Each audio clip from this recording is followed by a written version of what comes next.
Nakakatuwa po pangunguha. Libre na naman ang gulay.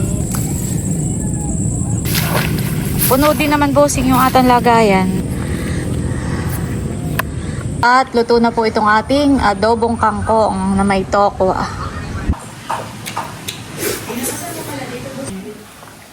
Subo uli Marco, laki na nga.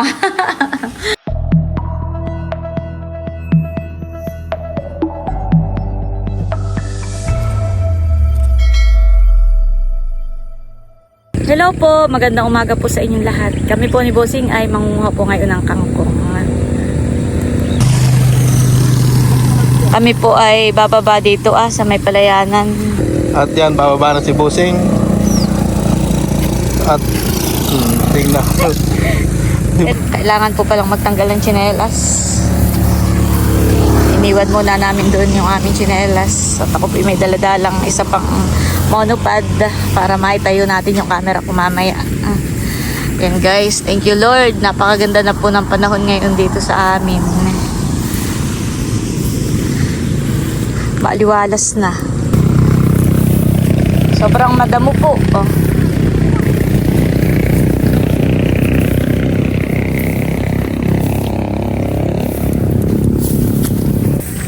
Ako po'y laging naiiwanan pagdating sa mga ganitong lakaran ay mabilis maglalakad po si Bossing. Yun pong aming motor ay iniwan lang po namin doon sa may gilid po ng highway. Kami po ay mangunguha ng kangkong dito po sa may palayanan. Bayo na po si Bossing, nangunguha na po ng kangkong. Dito po sa may pwesto ko ay meron din pong mga kangkong, kaya ako po ay mamimitas na rin po dito. Masarap po ang tangkay nitong kangkong, kaya hahabaan po natin ng tangkay. Yan, fresh na fresh from the farm.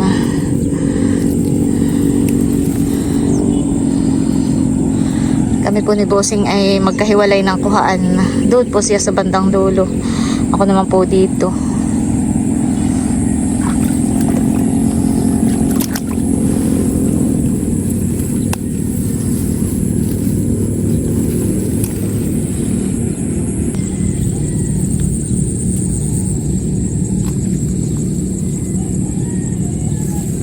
Nakakatuwa po pangunguha. Libre na naman ang gulay.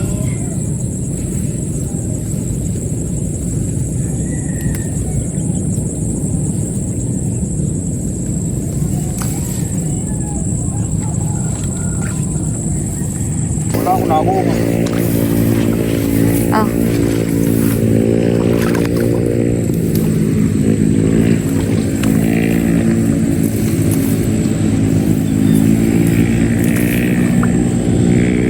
Marami na rin naman pala yung nakuha nata.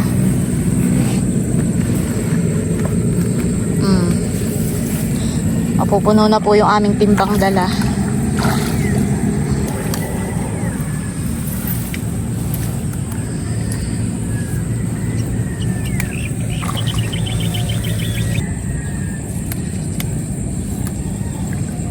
Mainit. Umaga pala ngayon.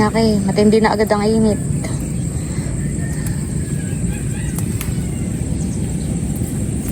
Parang dun Bossing nga meron pa.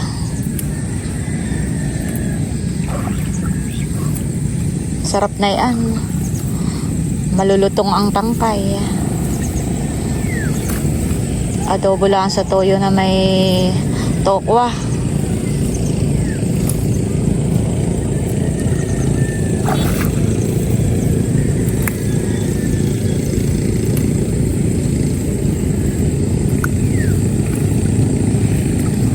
Babusing mo. Ano? Dinala ko pa naman yung aking tripod. Akala ko maiitayo ko siya dito hindi pala. Mahirap palang itayo. Baka bumagsak. Ay, naman. Huwag mo na itayo.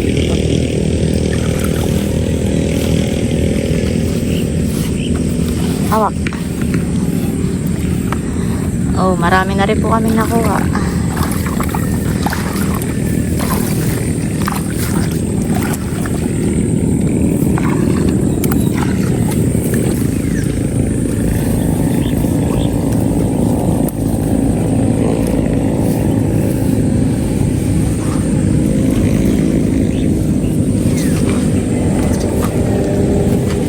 Kami po yung nung isang araw pa nagbabalak manguha dito ng kangkong. Ay, napakaulan nga po. Kasi kumukulog at kumikidlat pa kaya nakakatakot. Kaya sabi ko po kay Bossing ay pag gumanda na yung panahon. Ito lang pong kangkong ay nakahalo dito sa damo.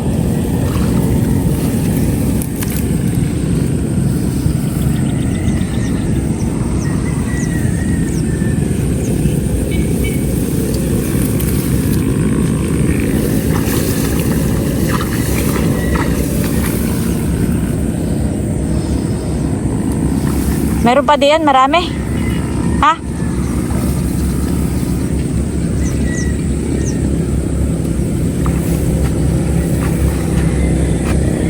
Basa na yung likod ko ng pawis. Tara na. Mainit na.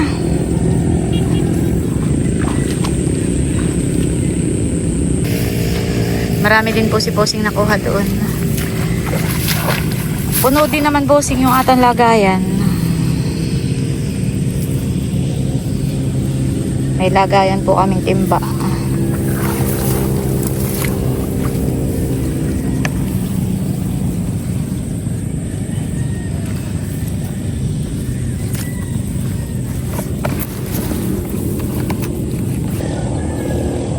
Okay, yan kami po ni Bossing ay pabalik na. At marami din po kaming nakuha ng mga kangkong. Ako'y pinagpawis.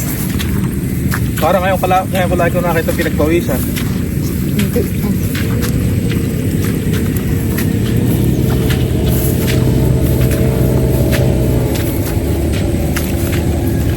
Mauna ka?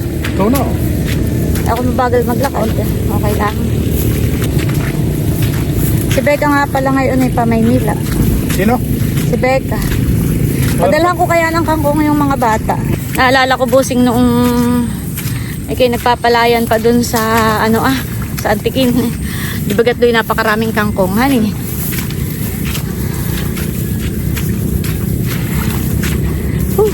Talaga namang umagang-umagay tugnas.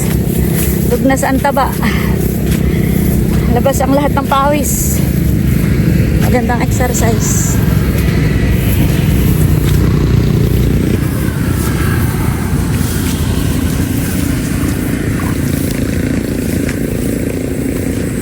Ito'y tabing kalsada.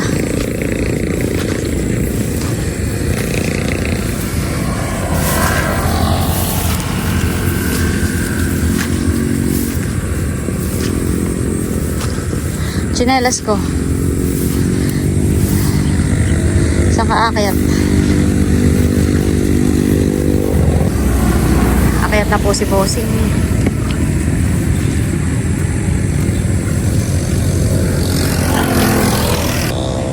Bibitahan ko ikaw.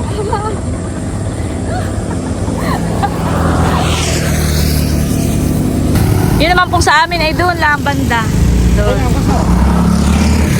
Okay, let's go. Dudut! Si Dudut yun. Papasok na sa school si Dudut.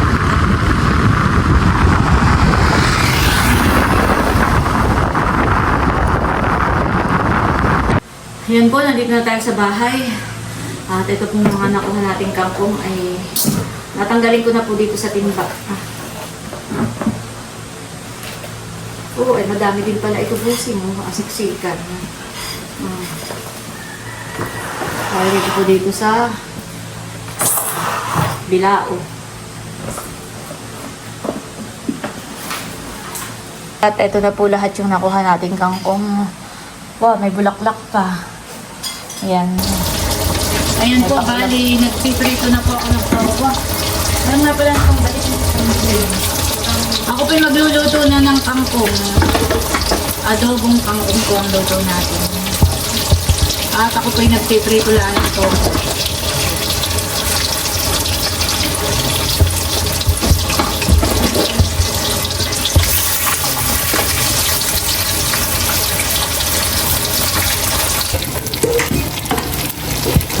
Binugutay na po namin itong kangkong. Bali, inihiwalay ko po yung dahon. Pero isasama ko rin po sa pagluluto itong tangkay.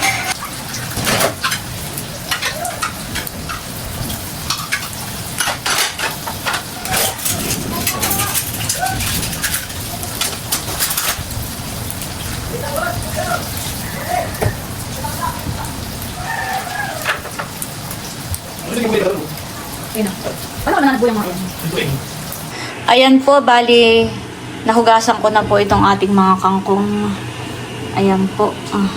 Inihiwalay ko lang po itong tangkay para hindi po masyadong malabog po itong mga dahon ng kangkong. Ito po yung ating pritong tokwa. Gigisa po natin siya sa bawang sibuyas. At may kaunting toyo at oyster sauce. Dito po sa pinagprituhan ng tokwa ay dito na rin po ako magigisa. Bali, binawasan ko lang po ng mantika.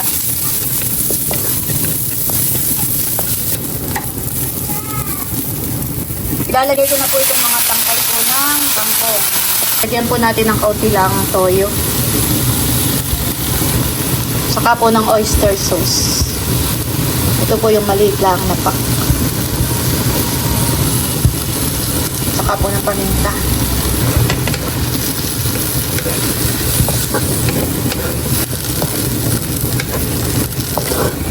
Takpan muna po natin. A few moments later. Idadagdag na rin po natin itong mga dahon po ng kangkong.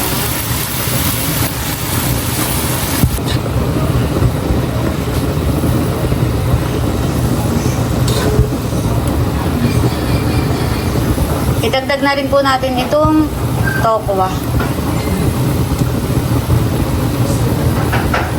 Luto na po itong ating adobong kangkong na may tokwa.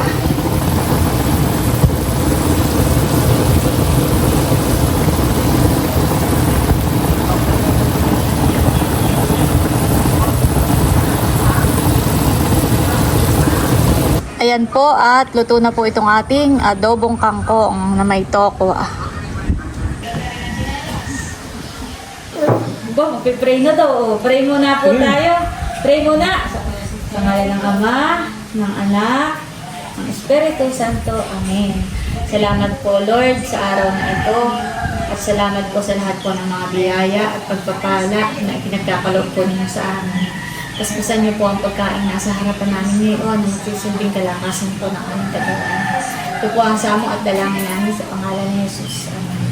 Sa pangalan ng Ama, ng Anak, ng Espiritu Santo. Amen. Kain na po.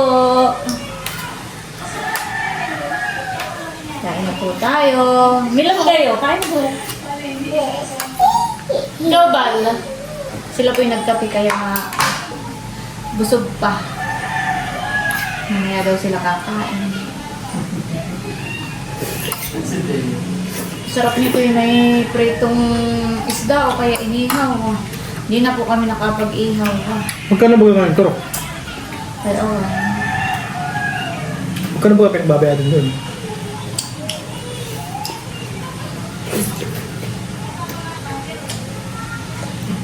sarap. Paborito po na yung mga tangkay ng kangkong. Ito. Bigyan mama. Mahaba. Mahaba. Yung mahaba at para hawakan. Subo mo na.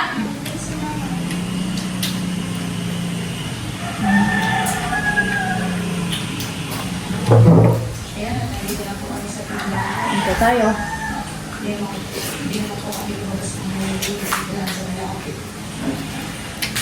Pero kayo, pag-atas, kayo. Masarap po yung kangkong. Malutongan eh. Nagpapatubo. Daw na eh. Tubo.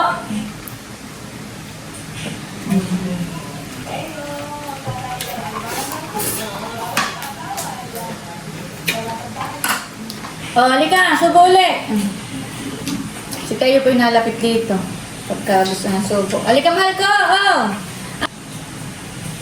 Sarap pa. Naging kakain.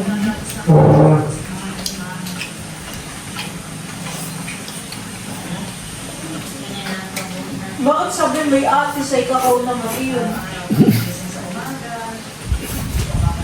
Namali nga ako.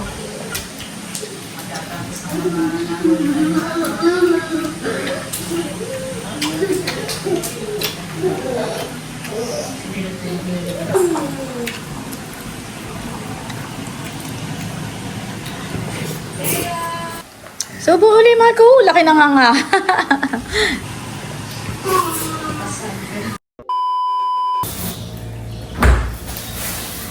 Ayan, bali, magpapadala po tayo ng kangkong sa Maynila dahil si Becca ay papunta po sa Maynila, may paluwas. Papadala na rin po ako ng ulam.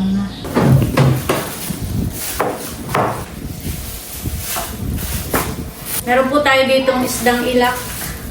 Lalagay natin dito sa styro. Saka may isdang buraw. Mga frozen po ito. Tapos ay meron din tayong tokwa. Dahil nga po si Becca pagdating doon ay pagod na. Pagod sa biyahe. Kaya sabi ko mag-adobo na lang sila ng kangkong. Lagyan nila ng tokwa. Kumbaga madali pong lutuin. At yung pastillas na bigay po ni Bunso ay papadala ko na rin. Papaibabaw ko na lang siguro dito Ayan. Talagyan lang po natin ng packing tape sa ibabaw. Para hindi po matanggal yung takip.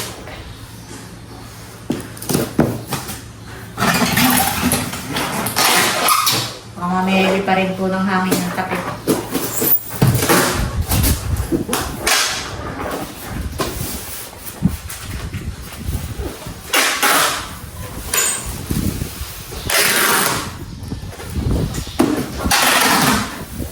Ayan po, nalagyan ko na ng pangalan. Naka-ready na. Ayan po, at si Bal po ang magdadala doon sa terminal po ng van. At nado na daw po si Becca. Tumawag ay na doon na.